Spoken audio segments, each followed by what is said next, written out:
TV KPM.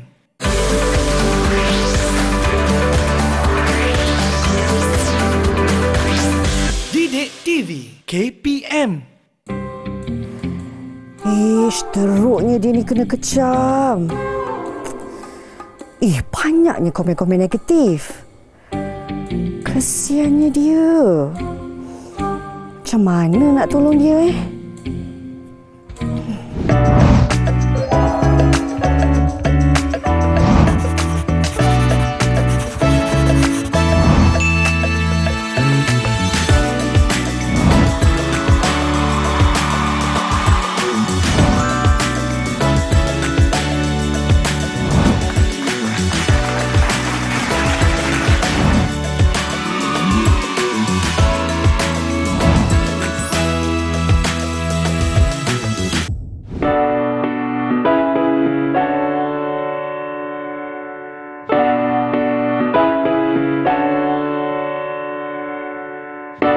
Assalamualaikum dan salam sejahtera. Hari ini anda bersama saya Hazrina Kasim dalam program Counselling yang pastinya kita nak bawakan satu topik perbincangan yang menarik khususnya untuk murid-murid yang sedang menonton ketika ini.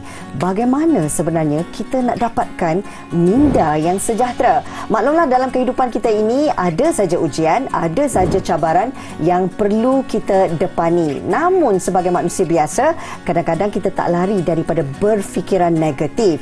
Jadi untuk hari ini kita nak pastikan murid-murid semua untuk dapatkan minda yang sejahtera bersama dengan guru kaunseling kita. Ini dia Cikgu Nur Fatihah Ahmad. Apa khabar Cikgu Teha? Alhamdulillah. Sihat Rina, sihat? Sihat sangat dan pastinya hari ini saya sentiasa berfikiran positif untuk dapatkan minda yang sejahtera. Baik, Cikgu Teha, kita nak beri fokus kepada tajuk perbincangan kita hari ini.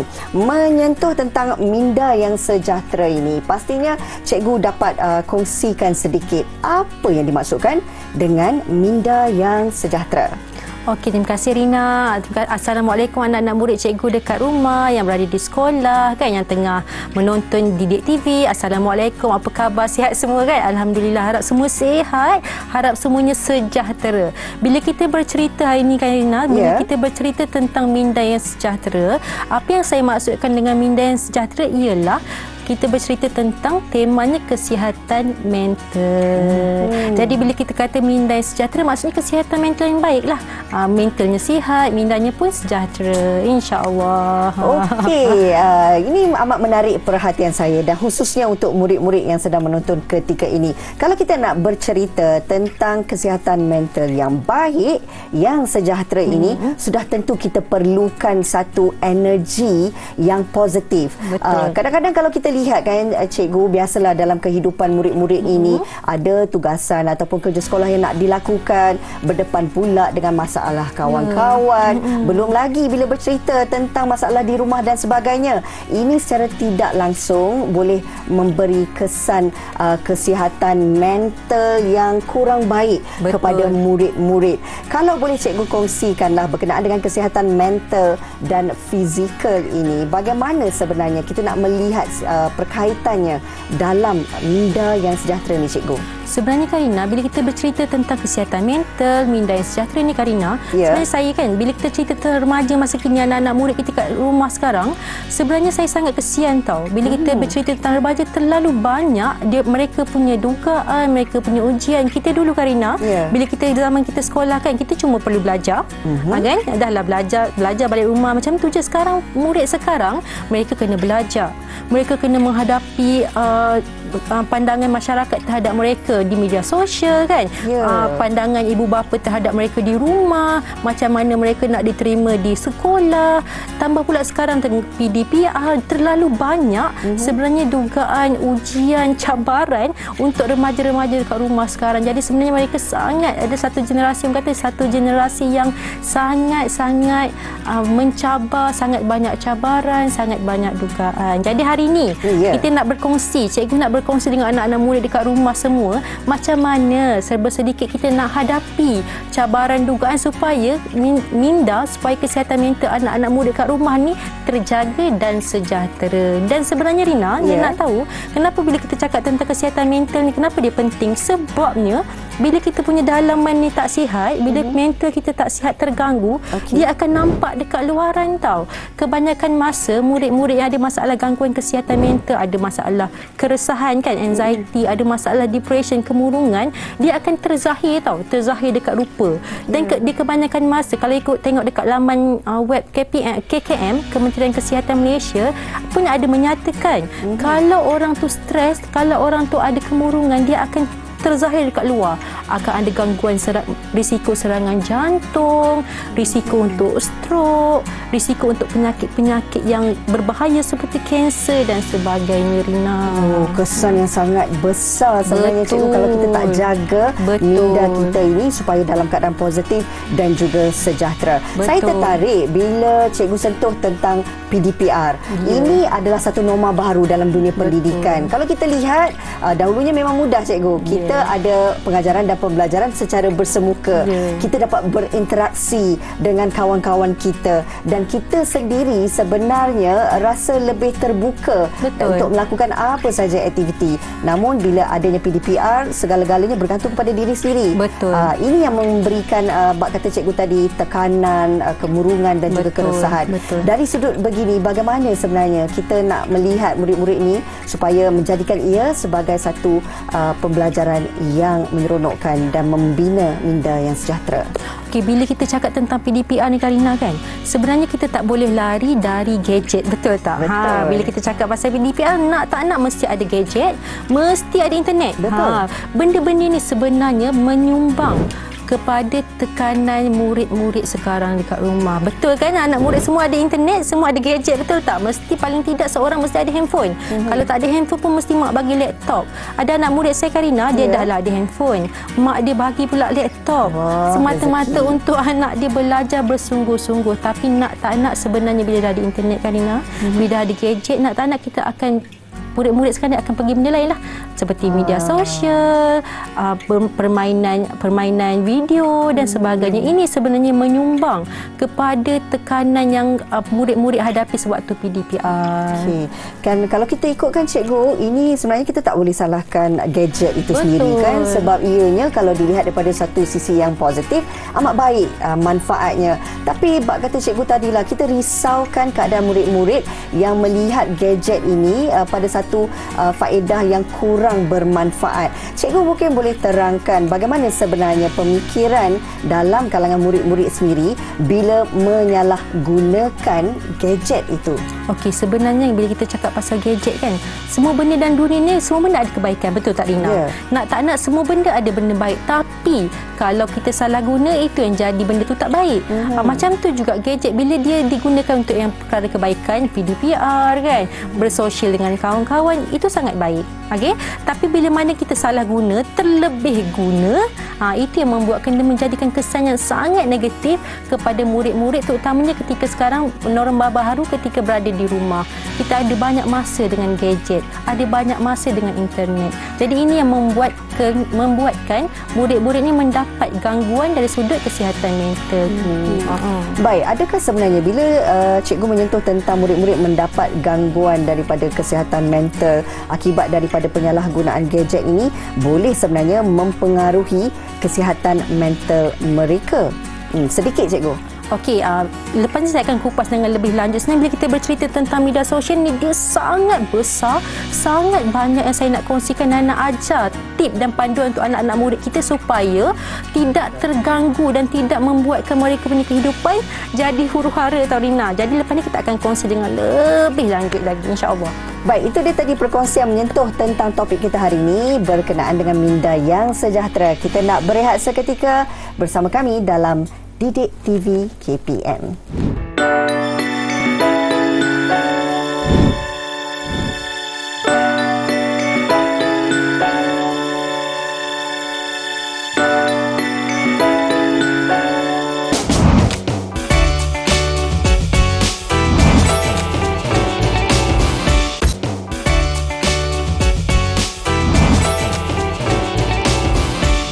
Kita kembali bersama dalam program Kaunseling di Didik TV KPM yang pastinya fokus perbincangan pada hari ini menyentuh tentang minda yang sejahtera.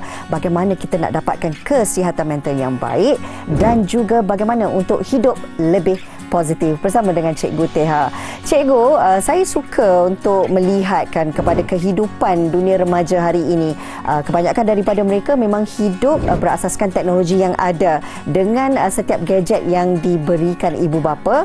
Pastinya ramai dalam kalangan murid-murid ini menggunakannya untuk tujuan pendidikan bagi kelas PDPR dan sebagainya. Namun kita tak boleh nafikan, Cikgu, bila ada dalam kalangan murid-murid ini berdepan dengan masalah-masalah yang pastinya boleh membuatkan kesihatan mental mereka terganggu. Contohnya, Cikgu, bully cyber, masalah kecam fizikal ataupun body shaming ini. Bagaimana sebenarnya masalah-masalah ini boleh mempengaruhi kesihatan mental remaja kita?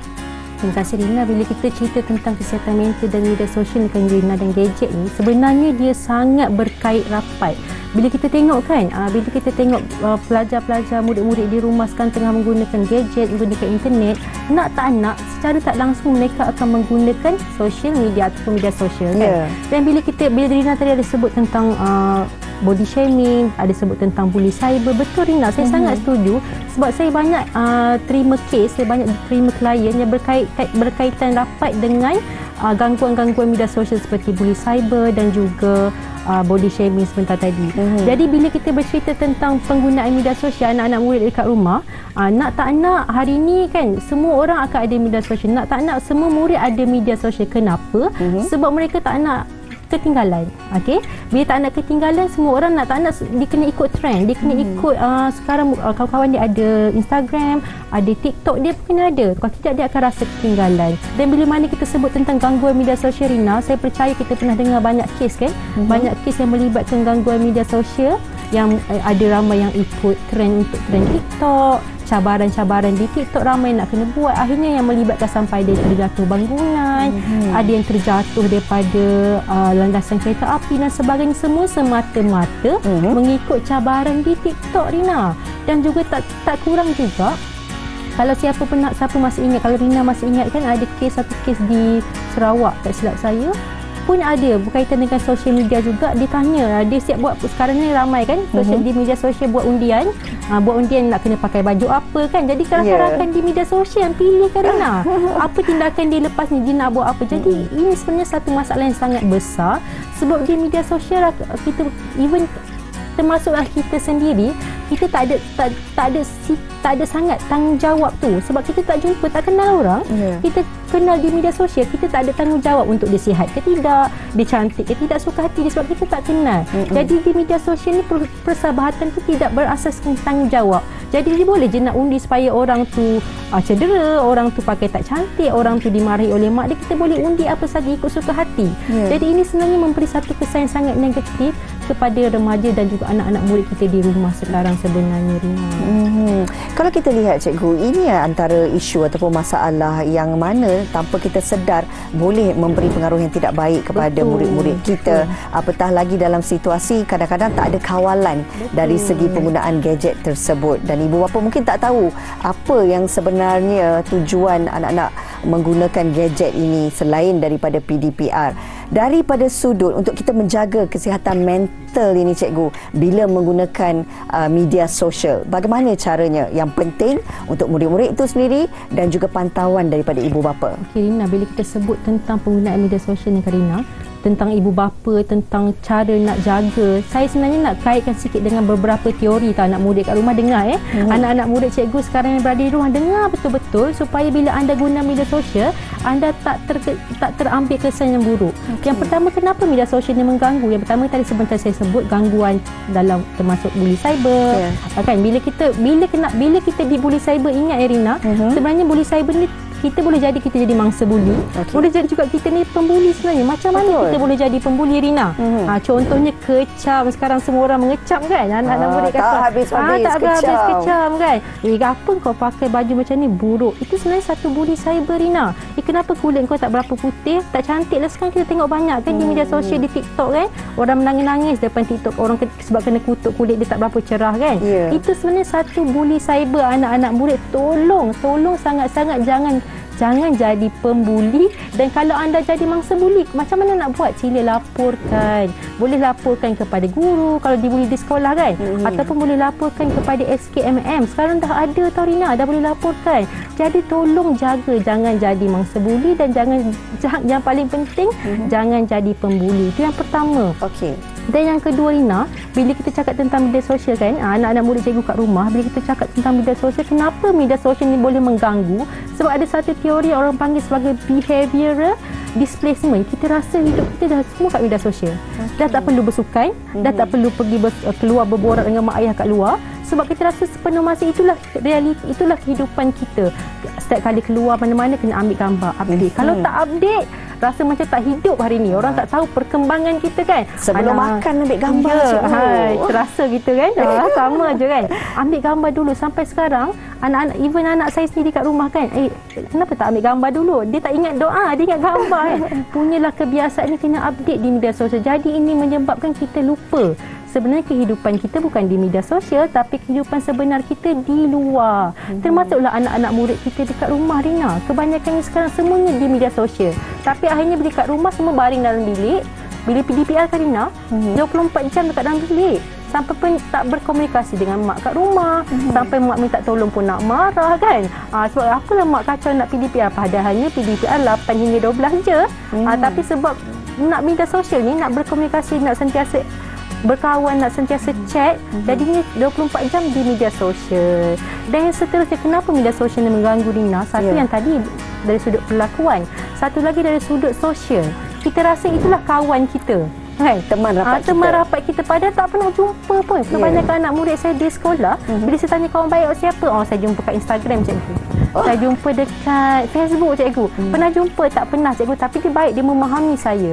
Macam mana nak faham kalau jumpa pun tak pernah? Jadinya dia kawan secara realiti dah tak ada. Kawan fizik, kawan maya. Jadi semuanya kawan maya. Kalau kita ada masalah, Rina, contohnya anak murid kat sekolah kat rumah kan, kalau ada masalah gangguan kesihatan mental, kita tak cerita kat siapa. Sebab kawan di media sosial tak sepanjang masa ada kan. Boleh jadi kalau kita perlukan bantuan yang mendesak, kita tak ada kawan secara fizikal. Dan sebenarnya ini sangat mengganggu remaja sekarang. Sebab mereka tak ada hubungan sosial yang betul. Mereka ada hubungan sosial secara maya. Tidak salah sebenarnya kita nak ada kawan di alam maya ataupun melalui media sosial. Tetapi kehidupan realiti di bumi nyata ini juga perlu dijalani seperti biasa. Baru seimbang kan, cikgu? Baik, itu sebenarnya perkongsian yang kita bawakan untuk topik kita Minda yang Sejahtera ini. Kita nak berehat sekali lagi. Bertemu kembali dalam program Counselling selepas ini.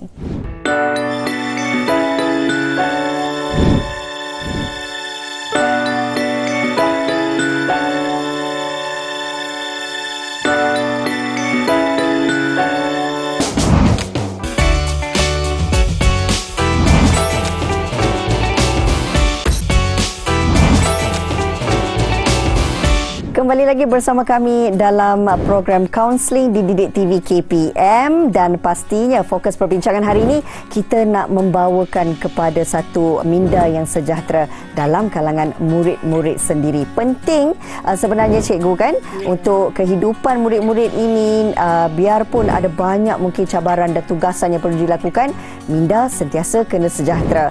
Maklumlah, cikgu, kalau kita lihat kita ini hidup pasti ada dugaan, ada ujiannya, ada masalahnya. Contohlah macam kita dah fikirkan kan, satu perkara tu dapat memberikan manfaat untuk diri kita, tiba-tiba ada orang pula yang tak suka, dan pastinya perkara itu kalau kita nak bawa atau kaitkan dalam dunia cyber ataupun media sosial ini akan menjadi bahan kecaman dan sebagainya.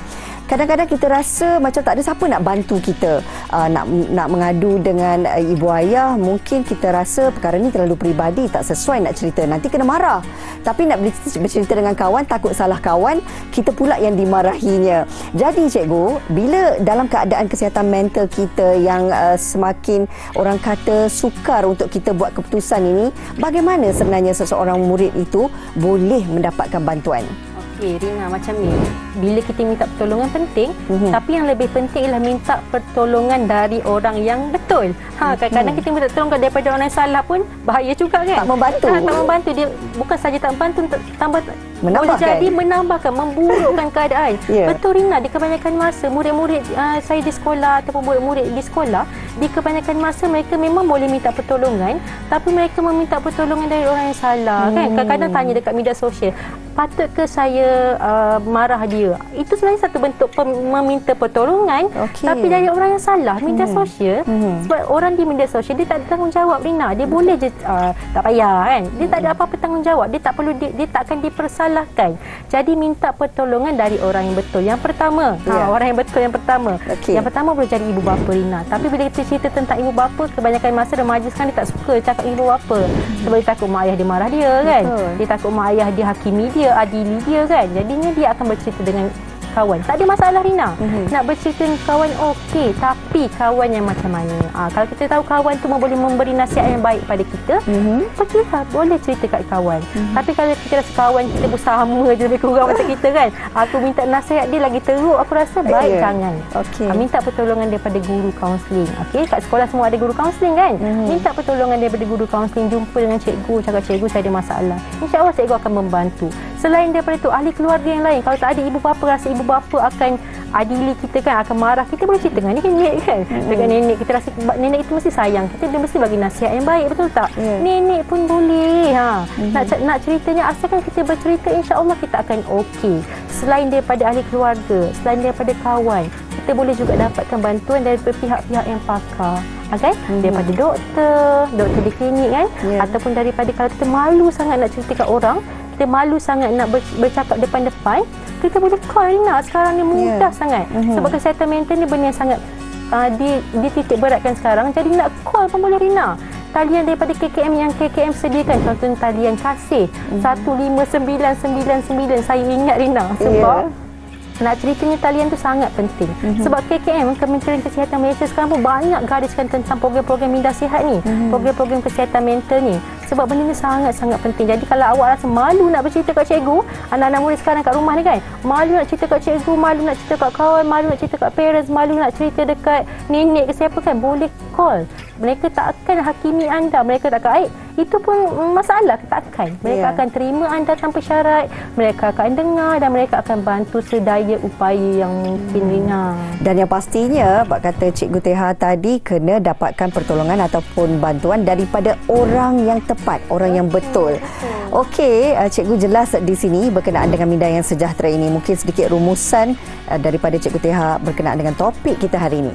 Okey, terima kasih Rina. Bila kita nak buat rumusan ni sebenarnya banyak sangat cikgu nak cakap, tapi perkara yang paling penting bila kita kaitkan dengan kesihatan mental, yang paling macam cikgu cakap sebentar tadi kan, media sosial kena jaga. Bila mana kita rasa yang kita punya penggunaan media sosial terlalu banyak, sampaikan kita tak ada handphone, itu sebenarnya maksudnya kita dah obses Rina. Bila mana kita obses benda tu sampai dah mengganggu hubungan kita dengan orang lain, sampai mak ayah dah marah-marah kita kan. Sebenarnya banyak tau anak murid kat rumah, dia kata mak dan ayah dia selalu marah sebab dia selalu ada kat bilik. Mestilah kan, sebab dia tak keluar. Jadi bila sampai media sosial tu sampai dah mengganggu hubungan awak dengan mak ayah awak, hubungan awak dengan kawan-kawan di luar, sampai dah mengganggu awak untuk tak boleh nak berkawan. Jadi awak kena atasi dan limitasikan penggunaan media sosial. InsyaAllah bila awak limitasikan penggunaan media sosial, banyakkan bersosial di luar, berjumpa mak ayah, berbual dengan mak ayah di rumah, InsyaAllah awak punya kesihatan mental akan membaik. InsyaAllah dia akan membantu supaya minda awak, anak-anak murid di rumah lebih sejahtera. Limitasikan penggunaan media sosial dan banyakkan berkomunikasi dengan ibu bapa ataupun rakan-rakan secara realitinya. Betul. Terima kasih. Kita nak ucapkan kepada Cikgu Nur Fatihah Ahmad selaku guru kaunseling kita hari ini. Mudah-mudahan ianya menjadi satu manfaat untuk kita mendapatkan kehidupan yang lebih positif dengan minda yang sejahtera. Jumpa lagi bersama kami dalam program kaunseling di Didik TV KPM. Assalamualaikum.